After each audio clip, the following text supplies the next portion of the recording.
മറ്റൊരു കാര്യം, ഈ വടകരയിൽ വലിയ വിവാദങ്ങൾ അനാവശ്യ വിവാദമാണ്. ഒരിക്കലും അങ്ങനെ യൂത്ത് ലീഗ് അങ്ങനെ പറയില്ല, എനിക്ക് 100% ഉറപ്പുണ്ട്. കാരണം ഞാൻ മത്സരിച്ചപ്പോഴൊക്കെ വളരെ ആവേശത്തിൽ പ്രവർത്തിച്ചവരാണ് അവർക്ക് അങ്ങനെ ഒരു വർഗീയ ചിന്താഗതി ഇല്ല. ഒന്ന് മുസ്ലിം ലീഗിന് അങ്ങനത്തെ ഒരു വർഗീയ ചിന്താഗതി ഇല്ല, യൂത്ത് ലീഗിനും ഇല്ല.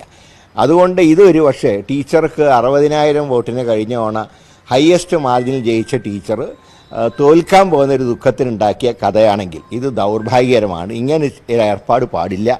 കാരണം മുസ്ലിം ഭൂരിപക്ഷ പ്രദേശങ്ങളിൽ ഇപ്പോൾ നിങ്ങൾക്ക് തന്നെ നോക്കിയാൽ കാണാം, കഴിഞ്ഞ ലോക്സഭയിൽ Rajmohan Unnithan, K Sudhakaran, K Muraleedharan, M K Raghavan ഞങ്ങളൊക്കെ ജയിച്ചത് പ്രധാനമായിട്ട് മുസ്ലിം കേന്ദ്രങ്ങളിലാണ്. അവരുടെ വോട്ട് കൊണ്ടല്ലേ ഞങ്ങളൊക്കെ ജയിക്കാൻ കഴിഞ്ഞ്. അവരുടെ വോട്ടും സഹായമില്ലായിരുന്നെങ്കിൽ ജയിക്കുമോ?